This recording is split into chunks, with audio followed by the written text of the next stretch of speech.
오늘 말씀을 함께 나누기 전에 우리의 믿음을 한번 확인하고 말씀을 나눴으면 좋겠습니다.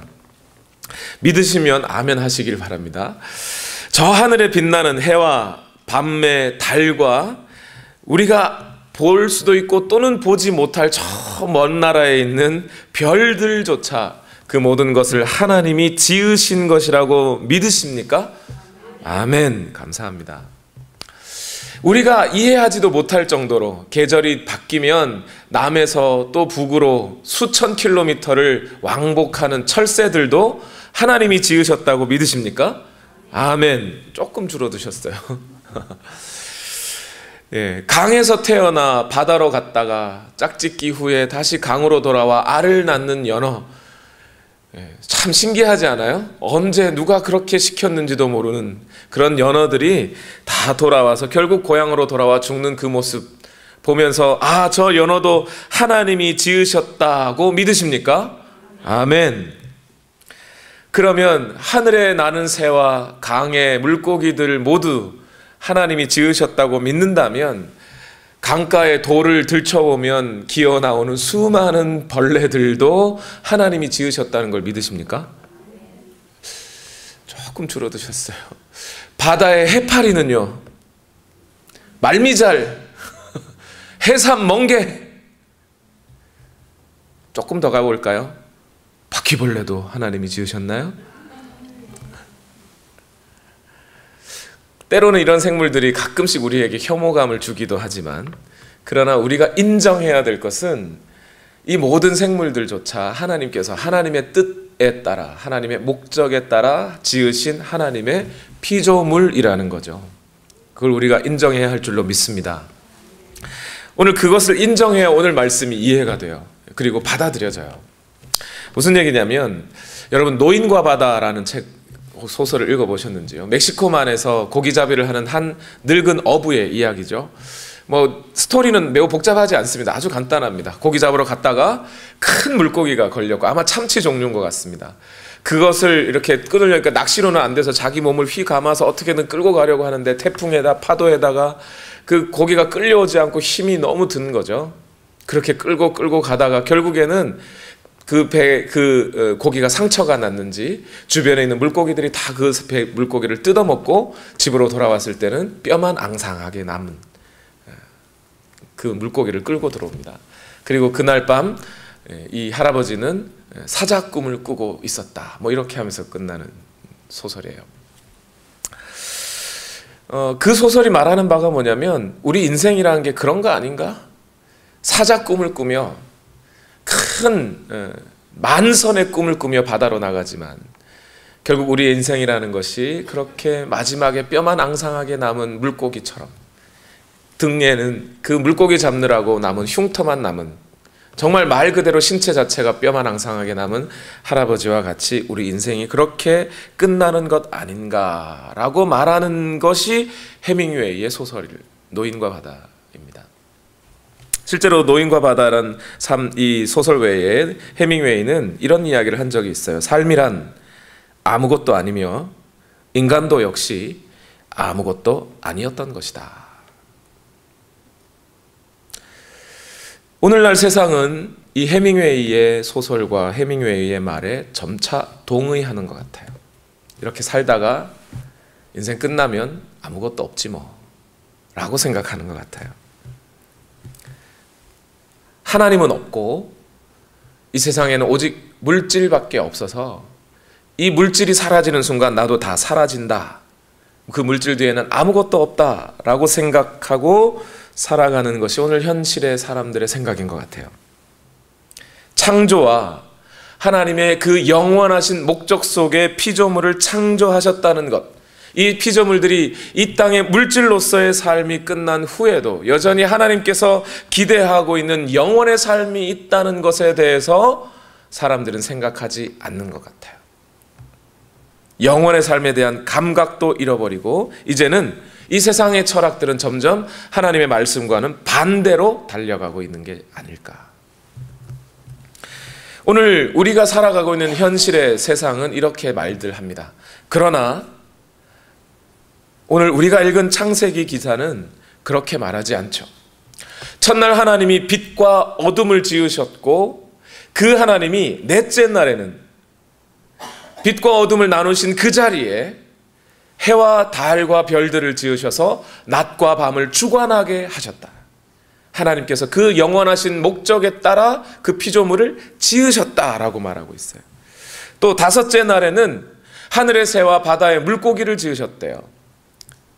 둘째 날 궁창을 여시고 그 궁창 위의 물과 궁창 아래의 물로 나누시고 창공을 만드신 하나님이 그 창공을 나는 새와 물에서 사는 물고기들을 만들어 채워 넣으셨다는 거예요. 이것이 뭐죠? 하나님이 하나님의 영원한 목적에 따라 이 세상 모든 피조물들을 지으셨다는 거예요.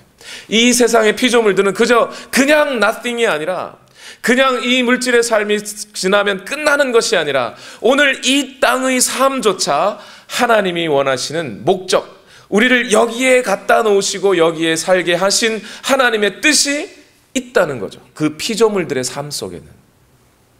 해밍웨이가 이야기하는 것과는 정반대의 이야기를 하고 있는 겁니다. 오늘은 오늘 이 넷째 날, 다섯째 날의 본문을 통해서 하나님께서 오늘 우리 피조물들에게 어떤 목적과 그 영원하신 계획을 갖고 만드셨는지를 좀 살펴보려고 합니다. 첫 번째, 우리가 이 말씀들을 이해하기 위해 당연히, 그래서 반드시 고백해야 될 고백이 있는데, 그건 뭐냐면 하나님만이, 오직 하나님만이 이 모든 천지 만물의 창조자이시라는 사실을 고백해야 된다는 겁니다. 다 같이 우리 창세기 1장 16절 말씀을 읽어보겠습니다. 시작. 하나님이 두 큰 빛을 만드시고 둘 가운데서 큰 빛으로는 낮을 다스리게 하시고 작은 빛으로는 밤을 다스리게 하셨다. 또 별들도 만드셨다. 오늘 16절 말씀을 읽어보니까 하나님이 뭘 만드셨다고 해요? 뭐하고 뭘 만드셨어요? 큰 빛과 작은 빛. 그게 뭘 말하는 거예요? 해와 달을 말하는 거죠. 예. 그런데 왜 창조 기사에서 이 창조의 기사를 적고 있는 아마 모세가 되겠죠? 이 사람은 왜 해와 달과 별이라고 하지 않고 큰 빛과 작은 빛이라고 그랬을까요? 여기에 우리가 한 가지 깊이 숨어 있는 의미 한 가지를 발견해야 돼요. 이스라엘에는 해나 달에 해당하는 단어가 없을까요? 있어요. 해는 쉐메시라고 하고요, 달은 야레하라고 한답니다. 그러면 하나님이 낮에는 쉐메시를 지으시고 밤에는 야레하를 지으셨다, 이렇게 하면 되잖아요. 근데 왜 그 말을 안 썼을까요? 이스라엘 사람들이 애굽에 있을 때, 이집트에 있을 때 이집트 사람들이 가장 열렬하게 섬겼던 신이 태양신과 달의 신이에요. 그리고 그 태양신, 그러니까 태양을 보면서 저 태양 자체가 신이라고 섬겼어요, 그들은. 그리고 그 태양신에 이름을 붙였어요. 라라는 이름을 붙여요. 태양신 라라고요. 그 태양신뿐만이 아닙니다. 태양신의 이름도 여러 가지, 라도 있고 아누도 있고 우투도 있었대요. 달의 신도 이름이 있습니다. 신 또는 난나라고 불렀대요. 바다도 신의 이름이 있어요. 남무, 땅의 신은 키 또는 아세라. 아세라 들어보셨죠? 그죠? 아세라 목상을 찍어보시고, 그죠? 그 다음에 곡물을 주관하는 신도 있었는데 이름이 다곤, 들어보신 것 같죠? 폭풍을 주관하는 신이 있었는데 마르둑 또는 바알이라는 신이 있었어요. 바알은 아시죠? 만약 모세가 여기에서 만약 창세기를 쓰면서 하나님이 저 하늘에 라를 지으시고 난나를 밤에 지으시고 이렇게 할 수 없잖아요. 달의 신 이름이 달 이름이라니까요. 그 사람들은 그냥 달의 이름이 달의 신이고 달을 신이라고 여겼던 사람들이에요. 그러니까 이 모세가 거기다가 달의 이름을 적지 않는 겁니다. 해의 이름을 적지 않는 거예요. 심지어 그 당시 이집트 왕들은 태양신 라를 자기와 동일시했어요. 그래서 태양신을 섬기는 것을 왕을 섬기는 것과 동일시한 겁니다. 그래서 왕을 신처럼 섬기게 만들었어요. 만약 여기에 태양의 이름을 적어버리면 아, 저 신을 만드셨구나 이렇게 되는 거죠. 그래서 모세는 여기에다가 태양과 달의 이름을 적지 않는 거예요. 그뿐만이 아니라 태양과 달을 지은 순서를 한번 보세요. 태양과 달을 짓기 이전에 바로 앞에는 뭐가 있었어요? 바다와 육지를 가르고 육지에 뭐가 올라와요? 식물들이 올라왔어요. 채소나 아니면 과실을 맺는 나무 이런 것들을 만드셨어요. 그 다음에 해와 달과 별을 만드신 다음에 다섯째 날에 가서야 물고기, 새 등을 만드셨어요. 이게 뭐죠? 해와 달, 별들은 신이 아니라 우리가 보는 저 풀들이나 저 나무들이나 물고기나 새와 같은 그저 한낱 하나님이 지으신 피조물에 불과하다는 것을 선포하시기 위함인 거죠. 해와 달과 별들은 그들 자체가 신이 아니라는 거예요. 왕도 신이 아니라는 거예요. 그들도 다 똑같은 하나님의 피조물이라는 겁니다. 그것을 인정하고 선포하는 것이 오늘 넷째 날의 선언이라는 겁니다. 창조를 믿는 여러분, 그러니 오늘 여러분 나가시거든 그냥 저 하늘의 해를 좀 보십시오. 밤이 되면 달을 좀 보시고 별을 한번 보세요. 그리고 저 햇님이 나에게 뭘 해주실까 빌지 마시고, 저 달님이 내게 뭐라고 할지를 생각하지 마시고, 저 달을 하나님이 지으셨지, 저 해를 하나님이 지으셨지, 저 하늘의 수많은 별들조차 하나님이 오늘 이 밤에 빛나라고 지으셨지, 저 지평선에 솟아있는 저 나무와 저 채소들도, 심지어 우리 집 앞에 있는 저 잔디까지도 하나님이 지으셨지. 인정하십시오. 그리고 동시에 무엇도 인정해야 되냐면 나도 하나님이 지으셨지.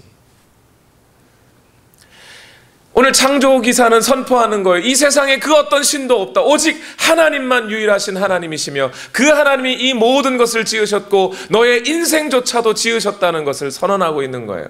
그래서 창조를 인정하고 믿는 사람들은 앞에서 질문 드렸죠. 저 해나 달이나 식물이나 나무나 하늘의 새나 물고기나 심지어 바퀴벌레나 아니면 나까지도 다 하나님이 지었음을 인정하는 거예요. 야곱이 선언하잖아요. 이 지렁이 같은 야곱을. 나도 고작 하나님 앞에서는 한낱 피조물에 불과하다는 것. 바울이 그래서 선언하는 겁니다. 하나님은 토기장이시요 우리는 그 토기장이가 지으신 질그릇밖에 되지 않는 우리인데 어찌 하나님이 나를 여기다 쓰십니까? 왜 나를 이렇게 지었습니까? 하고 말할 만한 권리 자체가 우리에겐 애시당초 없는 존재였다는 사실을 인정하라는 겁니다. 그래서 하나님의 창조를 인정하는 사람들은 겸손할 수밖에 없어요. 하나님 앞에 자랑할 것이 아무것도 없어요. 우리가 갖고 있는 지식이 아무리 위대하다 한들 하나님이 가진 지식 앞에 털끝만큼도 닿지 않아요. 우리가 한 일이 아무리 위대하다 한들 하나님이 지으신 이 창조만 하지 못해요. 그 손톱끝만도 닿지 못하는 게 우리 인간이에요.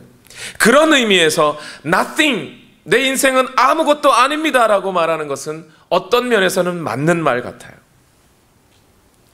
그렇게 교만하지 않는 사람들, 하나님 앞에 겸손하여 심령이 가난한, 하나님 내 힘으로 할 수 있는 것은 아무것도 없습니다. 내가 내 인생을 주관할 수 없고 다른 어떤 신들도 나를 주관할 수 없고 오직 하나님 당신만이 나를 주관하실 수 있습니다 하는 고백을 하는 심령이 가난한 자가 천국을 소유할 수 있을 거라는 거예요.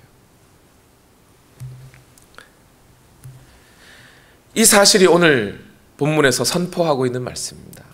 두 번째로 오늘 우리가 다시 한번 귀 기울여야 하는 것은, 첫 번째는 하나님이 그 모든 만물을 지으신 창조주이시고 우리는 그분의 피조물이라는 것인데, 두 번째는 하나님이 어떤 목적을 가지고 피조물을 지으셨다는 거예요.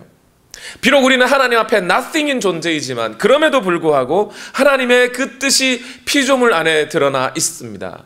그 피조물들은 뭐 하라고 지으셨냐면, 그 하나님의 뜻은 뭐냐면 그 피조물들을 통해 하나님의 일을 드러내라고 피조물들을 지으셨다는 거예요. 각각의 피조물들이 다 하나님이 지금 어떻게 운행하고 계시는지를 보여주라고 그 피조물들이 지어졌다는 거죠. 우리는 그 피조물들을 보고 하나님을 발견하게 되는 겁니다. 창세기 1장 17절에서 18절 말씀인데요. 같이 한번 읽어보십시다. 시작. 하나님이 빛나는 것들을 하늘 창공에 두시고 땅을 비추게 하시고 낮과 밤을 다스리게 하시며, 여기까지 읽죠. 하늘 창공에 빛나는 것들, 뭐를요? 해와 달을 두셨어요. 그리고 그 해와 달로 하여금 뭐 하게 하셨다고요? 낮과 밤을 다스리게 하셨다. 다스리게 하셨다. 이 다스리게 하셨다라는 말에 의미가 좀 있습니다. 다스리게 하셨다는 것은요, 처음 이 히브리어로 기록되어 있던 창세기가 헬라어로 번역될 때 상당히 많은 오해를 받았던 구절 중에 이 단어가 다스리다라는 단어예요. 옛날 헬라어로 번역될 때, 즉 로마 시대의 왕들은요, 강력한 통치를 했거든요. 때로는 폭력을 휘둘러서라도 백성들을 움직여야 했고, 수단과 방법을 가리지 않고 모략을 다해서 백성들의 고혈을 짜내어야만 했던 왕들이 많았습니다. 그러다 보니까 다스리다라는 단어는 마치 힘을 가지고 압제하고 강제하고 눌러 빼앗는 그런 이미지들을 갖게 된 거죠. 근데 그것은 단어가 갖고 있는 오해였고요. 실제로 이 히브리 말에 다스리다라는 단어는 뭘 뜻하겠습니까? 이 온 우주 만물을 지금도 지으시고 다스리고 계신 분이 누구세요? 하나님이세요. 그래서 해와 달에게 너희는 낮과 밤을 다스려라 했을 때는요, 그것은 하나님이 온 우주를 다스리듯이 하나님이 하시고 계셨던 그대로 너희는 이 낮과 밤을 다스리라 라는 뜻이 되는 겁니다. 결국 이 말은 뭐가 되나요? 해와 달은 하나님이 하셨던 일을 일정 부분, 다는 아니겠지만 일정 부분 대신하고 있다는 거예요. 창세기 첫날에 하나님이 빛을 만드셨어요. 빛을 비추라고 하셨어요. 그러나 이 빛은 어디서 시작된 빛이에요? 그때 해가 있었어요? 달이 있었어요? 별이 있었어요? 아무것도 없었어요. 이 세상에 발광체라고 하는 것은 아무것도 없던 그때에 어디에선가로부터 빛이 비춰지기 시작했어요. 그러니 그 빛은 어디에서 나온 거예요? 하나님께서. 그래서 성경은 그 빛을 예수 그리스도라고 말하는 거 아닌가요? 처음에 첫날 하나님의 빛이 그렇게 비춰서 우주가 생성되고 유지되게 하셨는데, 그런데 넷째 날에 해와 달과 별을 지으시면서 그들로 하여금 지구와 땅을 비추게 하시고 낮과 밤을 다스리게 하셨다는 얘기는, 그러면 첫날 비췄던 그 빛은 어디 갔다는 건가요? 다 사라졌다는 거예요? 그런 게 아니고, 그죠? 지금도 하나님의 그 빛은 전 우주를 감싸고 그 우주가 운행할 수 있도록 비추고 있는데, 태양은 그 하나님의 역할을 대신하여 일정 부분 지구를 향하여 또는 태양계를 향하여 너의 빛을 비춤으로써 하나님의 그 빛을 대신하게 하라는 겁니다. 그러니 태양은, 피조물은 그냥 자기가 나는 밝게 빛나는 태양이요 하고 내 빛을 비추는 게 아니에요. 하나님이 태초에 하셨던 그 일들을 이때부터 하기 시작한 거예요. 태양을 한번 보세요, 여러분. 그냥 태양빛이 아니죠. 하나님이 그날, 그때 창조의 넷째 날 하나님의 빛을 대신하여 하나님의 그 빛의 사역을 보여주는, 나타내는 빛으로 세워놓으신 그 해가 지금껏 그 역할을 꾸준하게 감당하고 있는 거예요. 그래서 우리는 그 태양을 통해 지금 하나님이 어떻게 이 우주를 운행하시고 또 우리의 삶에 개입하고 있는지를 비추어 보게 되는 거예요. 태양을 통해서. 히브리서 11장 3절 말씀은 이렇게 말하죠. 다 같이 읽어봅시다. 시작. 믿음으로 우리는 세상이 하나님의 말씀으로 지어졌다는 것을 깨닫습니다. 보이는 것은 나타나 있는 것에서 된 것이 아닙니다. 이렇게 말해요. 보이는 것이 뭐예요? 우리 눈에 보이는 그런 피조물들은 그 나타나져 있는 그 상태 또는 그로부터 시작된 것이 아니라 보이지 않으시는 하나님, 우리 눈에는 보이지 않는 그 하나님의 능력을 통해 드러난 것입니다. 그러니 그 피조물들은 보이지 않는 하나님을 우리에게 보여주고 있는 것입니다. 우리의 믿음의 눈을 들 때 하나님이 말씀으로 모든 것을 창조하셨다고 하는 그 믿음의 눈을 들고 보면 그것들이 보이기 시작합니다.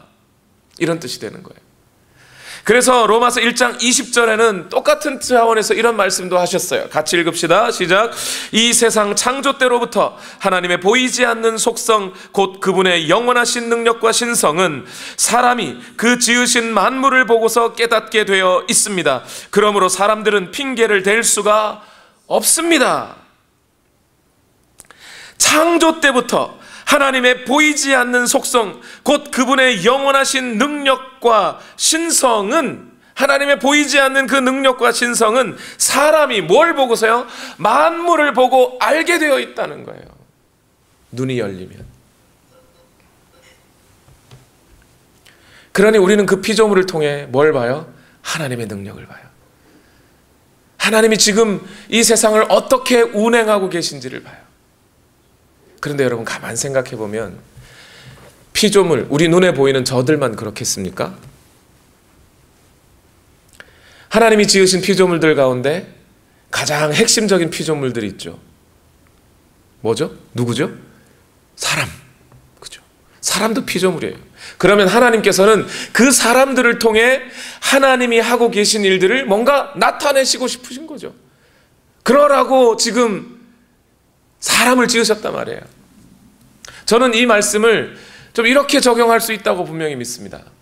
오늘 우리 사람들이 갖고 있는 직업들을 살펴보면 그 직업들이 결국에는 하나님이 어떤 하나님이신지, 하나님의 속성과 그 하나님의 능력을 나타내 보여주고 있다는 거예요. 뭐가요? 의사라는 직업은 뭘 나타내고 있는 거죠? 하나님의 치료하시는 능력과 사람들을 치료해내고 싶어 하시는 그 하나님의 마음을 의사들은 드러내 주어야 하는 거예요. 의사들만 그런가요? 우체부 아저씨는 뭘 드러내실까요? 계시하시고 알려주시는 하나님을 드러내 주는 거예요. 어머니들은 뭘 드러내셔야 될까요? 공급하시는 하나님, 필요를 채우시는 하나님을 드러내 보여주고 있어요. 법관들은요, 심판하는 하나님, 재판하시는 하나님을 보여주시는 거예요. 요식업을 하시는 분들은 어떤 하나님을요? 먹이시는 하나님을 보여주고 계신 거예요. 경찰들은요, 징계하시는 하나님을 보여주시는 거예요. 또는 보호하시는 하나님을 보여주는 거예요. 선생님들은요, 가르치고 훈련하는 하나님의 모습을 보여주고 있는 거예요. 그런 의미에서 여러분의 직업이 갖는 의미는 매우 중요한 거예요.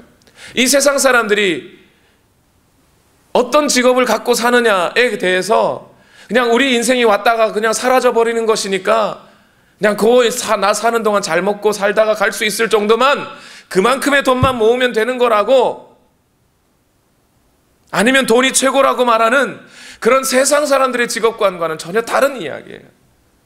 오늘 그리스도인은 이 모든 만물을 하나님이 창조하셨다고 믿는 우리는 오늘 우리가 가진 이 직업이 모두가 다 하나님이 지금 현재 이 세상을 어떻게 운행하고 계신지를 보여주고 있는 직업이란 말이에요.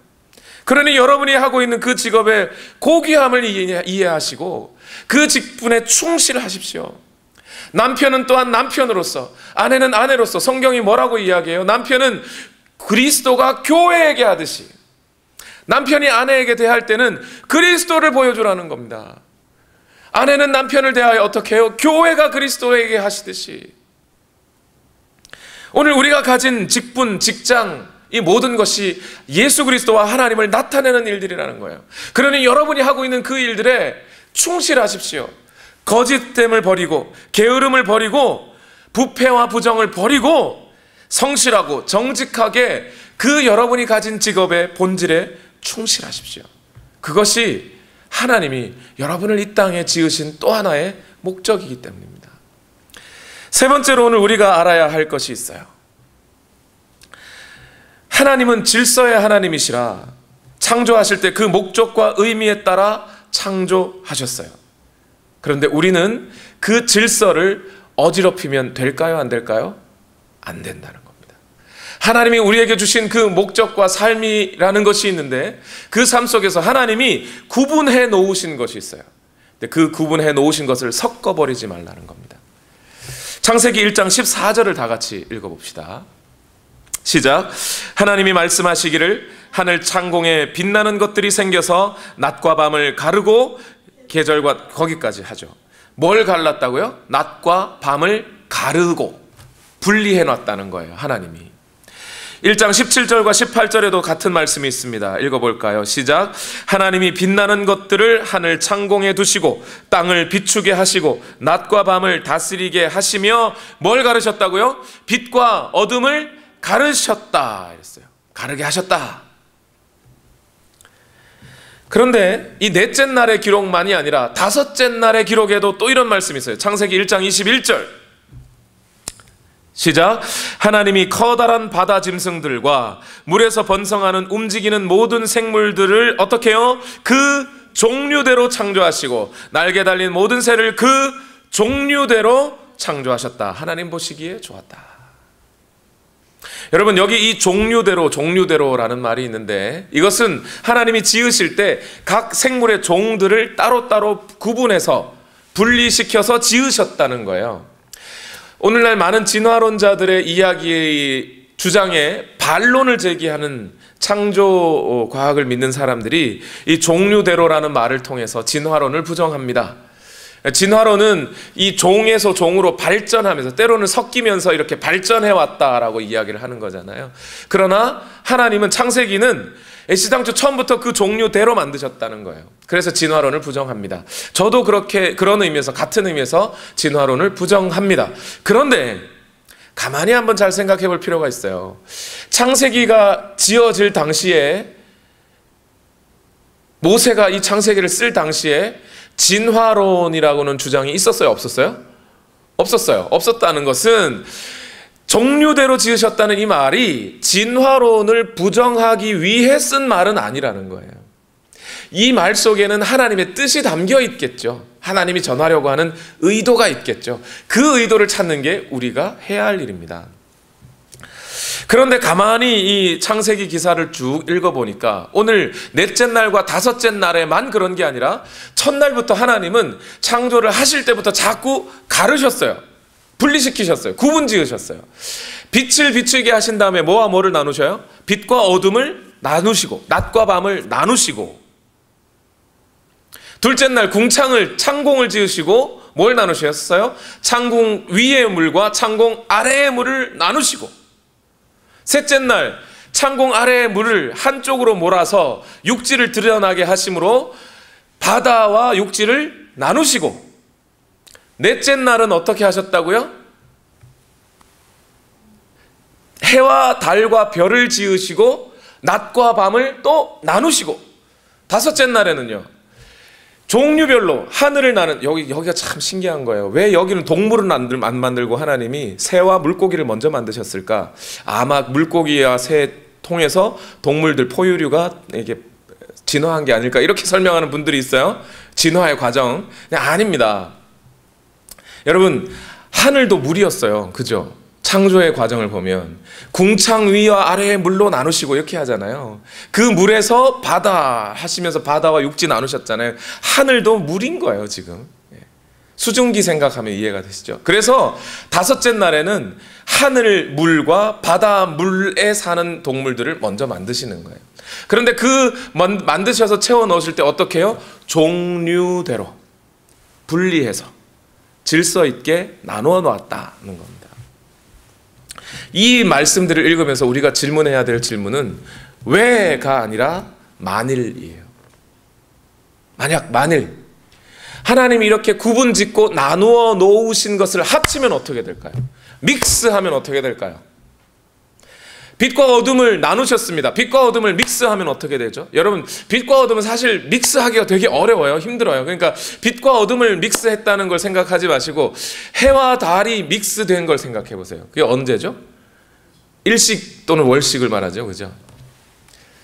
지금은 일식 월식 생기면 망원경 들고 가가지고 야 이렇게 하면 되지만, 신기하다 그러지만, 옛날 사람들은 일식이나 월식이 생기면 매우 좋은 징조예요? 나쁜 징조예요? 나쁜 징조죠. 뭔가 큰일이 일어날 것 같은, 두렵고 어둡고 막 그런 상황이 되죠. 궁창 위의 물과 궁창 아래의 물이 섞이면 어떻게 될까요?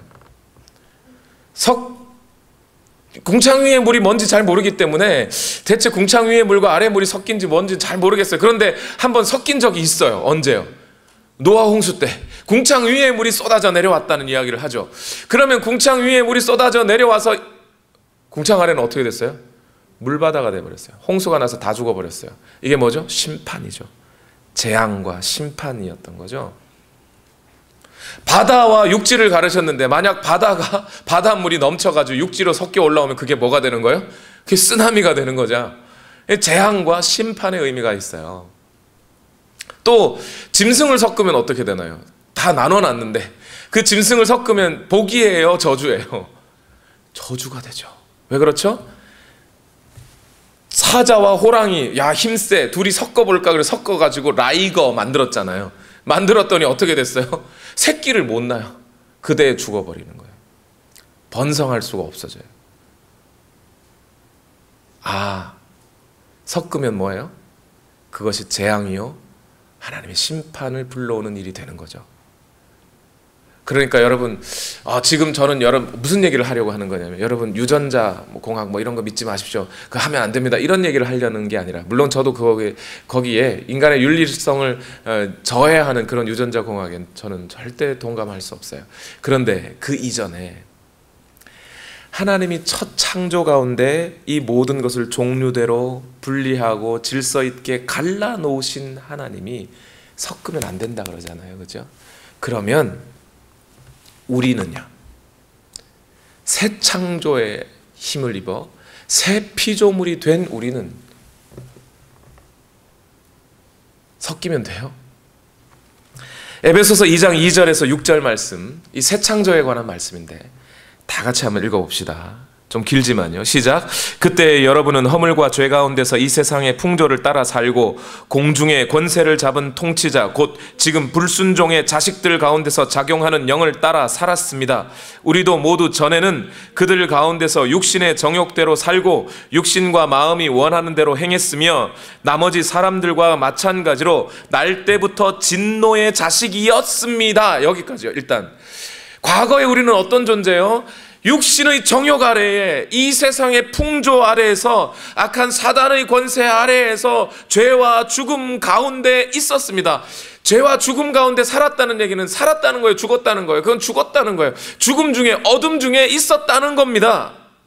그런데 그 하나님께서 그들을 분리해서 갈라놓으시고 빛과 어둠을 나누신 하나님이 그들을 가르셔서 하나님의 백성들을 어디로요? 빛으로 나오게 하셨다는 거예요. 4절에서 6절 시작.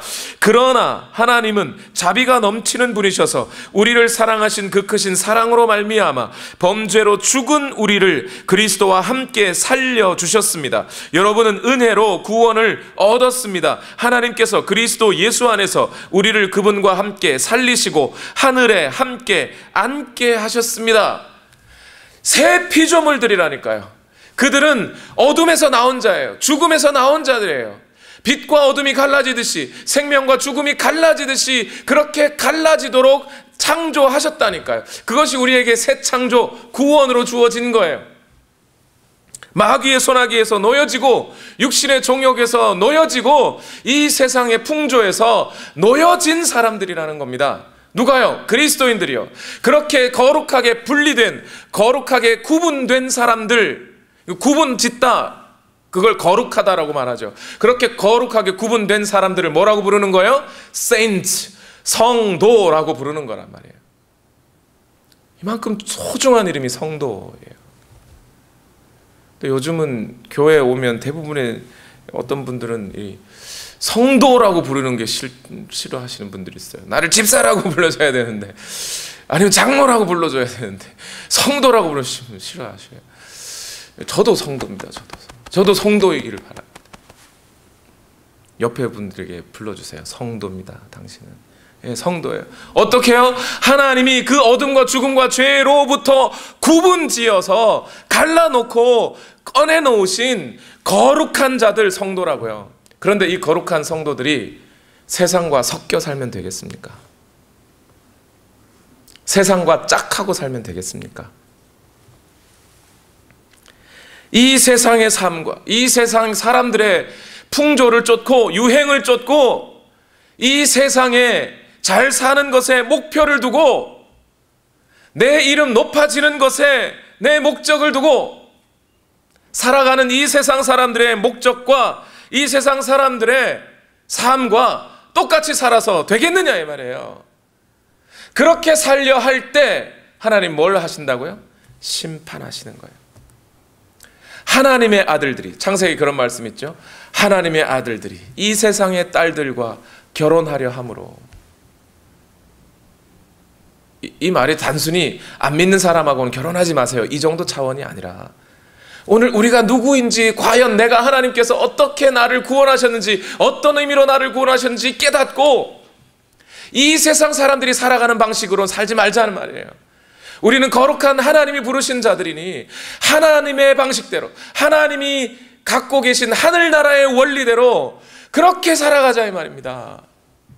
이 세상과 짝하지 말고 이 세상의 욕심을 버리고 그렇게 살아가자고요. 왜 그렇게 살아야 하나요? 에베소서 2장 7절 말씀은 이렇게 더 말하고 있어요. 같이 읽읍시다. 시작. 그것은 하나님께서 그리스도 예수 안에서 우리에게 자비로 베풀어 주신 그 은혜가 얼마나 풍성한지를 장차 올 모든 세대에게 드러내 보이시기 위함입니다. 빛과 어둠을 가르시는 이유는 빛을 비추어 당신들이 어둠임을 밝혀내기 위해서 가르신 거란 말이에요. 바다와 육지를 가르신 것은 육지를 통하여 당신들은 지금 바다라는 것을 알려주려고 육지를 드러내신 거란 말이에요. 우리를 거룩한 자로 부르신 것은 이 세상을 향하여 하나님의 뜻과 하나님의 원리와 하늘나라의 공식대로 살아냄으로 말미암아 이 세상이 어둠이라는 사실을 드러내기 위하여 우리를 거룩으로 부르셨단 말이죠. 그런데 그 거룩한 자들이 세상과 섞여 살면 되느냐 이 말이에요. 목사님, 저도 하늘나라의 방식대로, 하늘나라의 공식대로 살고 싶은데 제가 이 힘든 걸 어떡하나요? 잘 안 되는 걸 어떡하나요? 맞습니다. 그 말씀도 맞아요. 저도 분명히 인정하는 건 인정하는 겁니다. 왜냐하면 우리가 거룩한 백성으로 하나님의 부르심을 따라 하늘나라의 백성이 되었지만, 그러나 여전히 우리 발은 어디에 발을 디디고 있어요? 이 세상에, 이 죄악된 세상 가운데 우리는 아직도 살아가고 있습니다. 인정합니다. 그러면 그렇다고 해서 여전히 세상과 버타고 살까요? 창세기도 보면 빛과 어둠을 나누셨어요. 나누시고 어둠을 샥 사라지게 했어요? 아니요, 어둠은 그대로 두셨어요. 궁창 위의 물과 궁창 아래의 물로 나누신 다음에 궁창 아래의 물은 다시 모이게 하셨어요. 그죠? 그대로 두셨단 말이에요. 그런데 우리는 이걸 알아야 됩니다. 빛과 어둠은 둘 다 하나님의 피조물로 하나님의 뜻에 따라 목적에 따라 쓰여지지만, 그러나 영원한 새 창조가 완성되던 될 그날에 남을 것이 있고 사라질 것이 있습니다. 성경은 분명히 그걸 이야기하고 있어요. 빛과 어둠 중에는 뭐가 사라질까요? 어둠이 사라질 거예요. 그날이 오면, 그 완성된 하나님의 나라가 이 땅에 임하게 되면 어둠은 사라질 거예요. 궁창 위의 물과 궁창 아래의 물이 같이 존재하지만 뭐는 남고 뭐는 사라질까요? 잘 모르겠어요. 그죠? 좀 어려워요. 근데 제가 보기엔 궁창 위의 물은 남고 궁창 아래의 물들은 사라질 겁니다. 왜냐하면 제3일에 육지와 바다를 나누셨을 때 뭐는 사라져요? 바다가 사라질 것이기 때문입니다. 요한계시록 21장 1절, 이게 제 말씀이 아니고요. 요한계시록 21장 1절 읽어봅시다. 시작. 나는 새 하늘과 새 땅을 보았습니다. 이전 하늘과 이전 땅이 사라지고 바다도 없어졌습니다. 이렇게 말하죠. 여러분, 새 하늘과 새 땅을 봤는데 이전 하늘과 이전 땅은 아니야. 그러니까 하나님이 지어놓으신 하늘과 땅이지만 그래서 딱 보고 이게 하늘이구나 땅이구나 알 수는 있지만 이전 하늘과 이전 땅과는 전혀 다른 하늘과 땅이었다는 거예요. 그리고 뭐는 없어져 버렸어요? 새 바다는 얘기 안 하잖아요. 바다는 사라진다니까요.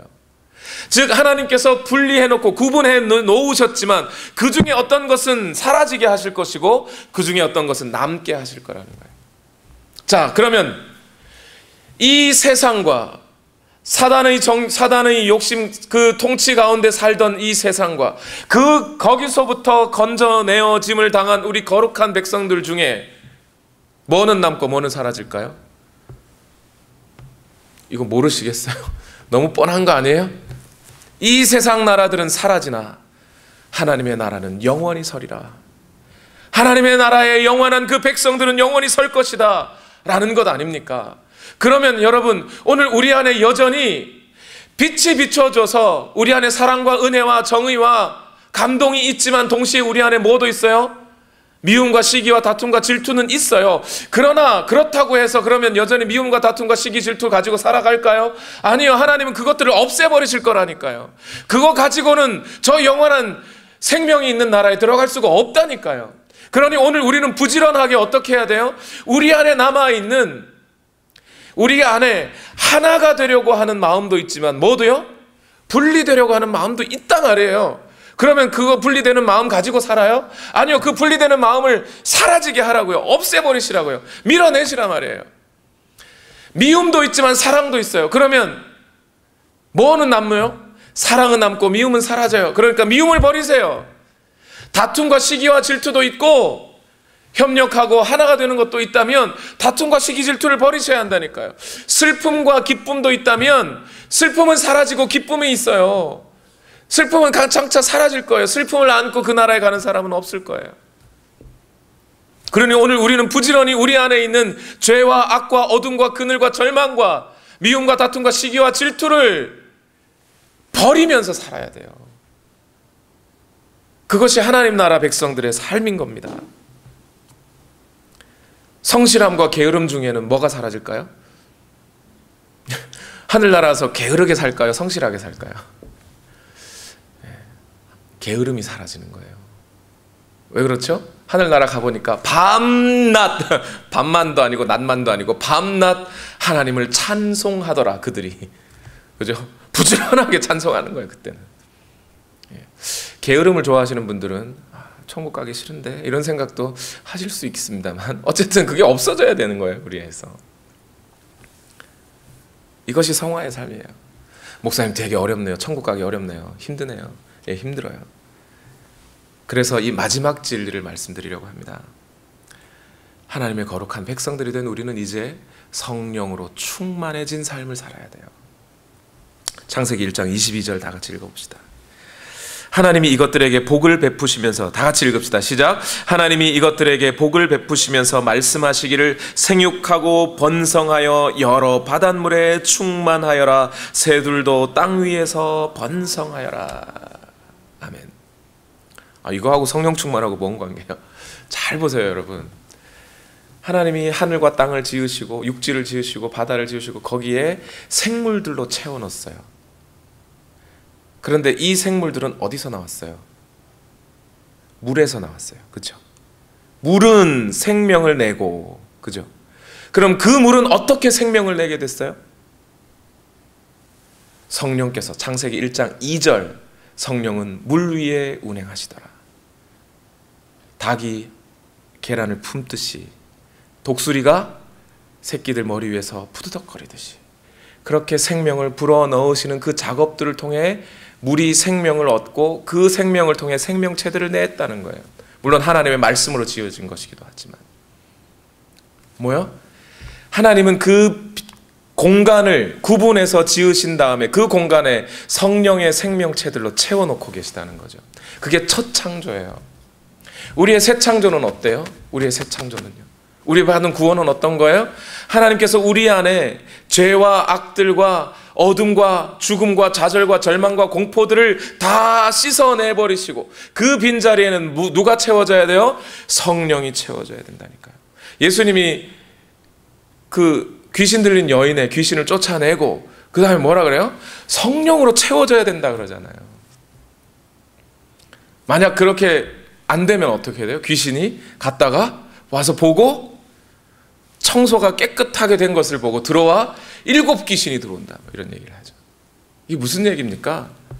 오늘 우리가 예수 그리스도의 보혈로 우리의 죄와 악이 깨끗이 비워진 그 자리에 주의 성령으로 채워져야 한다는 말이에요. 그것이 우리에게 필요하다는 거예요.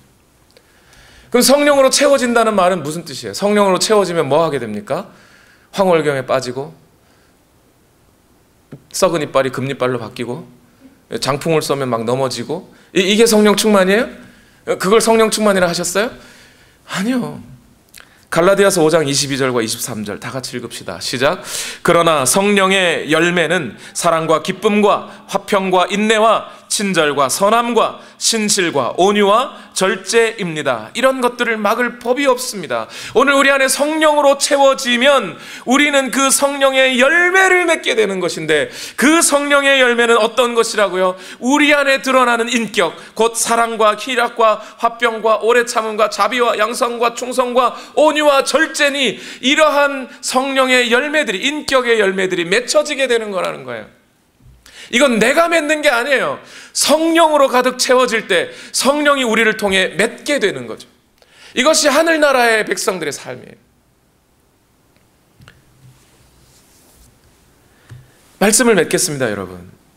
하나님의 은혜로 구원을 얻어 새 피조물이 된 우리, 어떻게 살아야 돼요?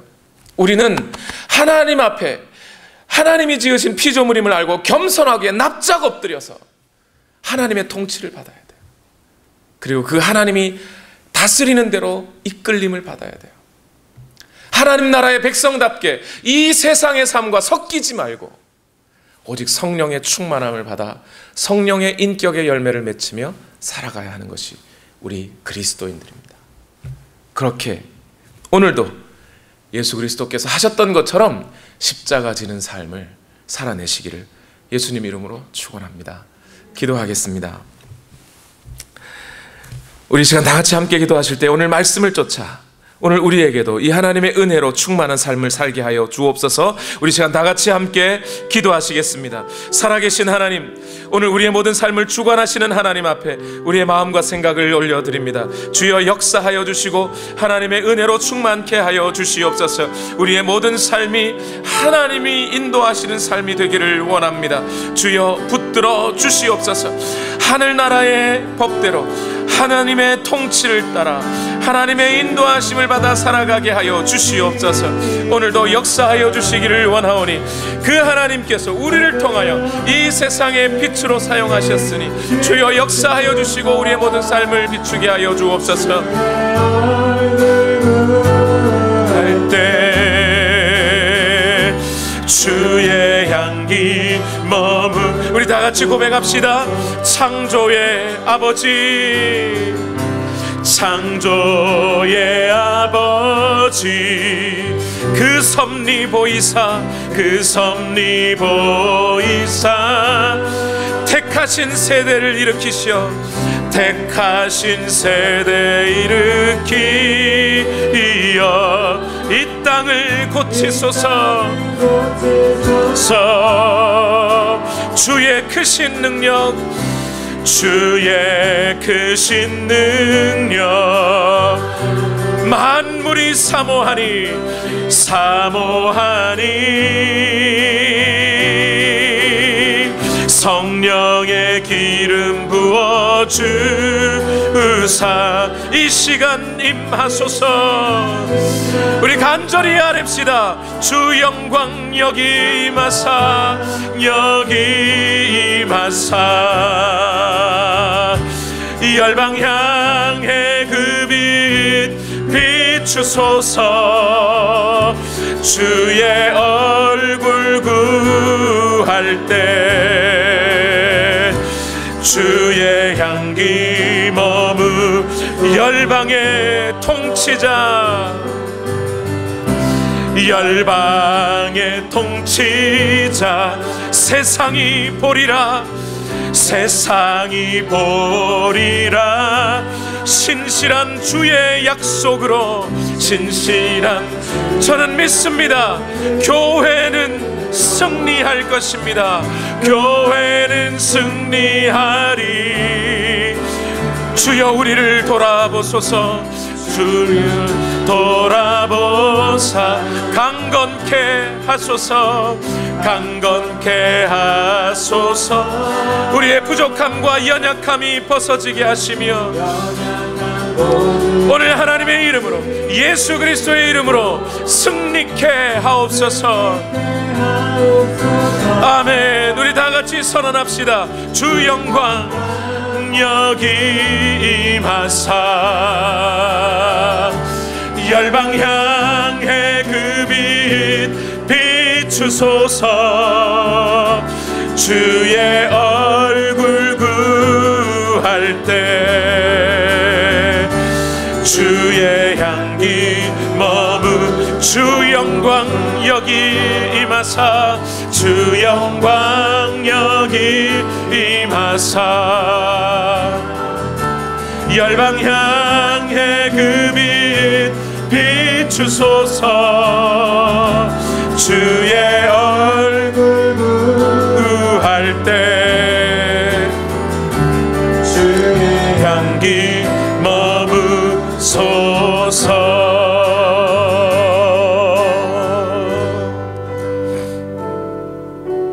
하나님,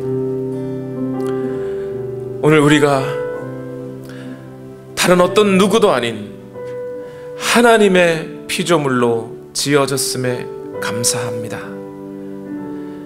우리 인생을 그냥 연약하게 두시지 아니하시고 죄악 속에 두지 아니하시고 우리를 건지사 새로운 피조물이 되게 하시며 하나님의 목적에 따라 살게 하심으로 이 세상 가운데 빛으로 드러나게 하심을 믿습니다.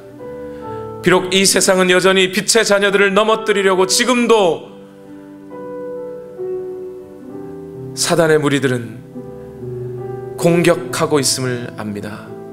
그러나 우리가 하나님의 뜻을 지키고 하나님의 말씀을 지키며 이 온 세상 가운데 하나님의 은혜를 선포하고 주의 말씀을 증거하며 하나님의 그 빛을 드러내는 영광을 드러내는 삶을 살아내어 이 어둠을 드러내게 하옵소서. 성령으로 충만하게 하여 주시고 하나님의 인격으로 무장되어 성령의 열매를 맺혀가는 삶을 살아내게 하옵소서.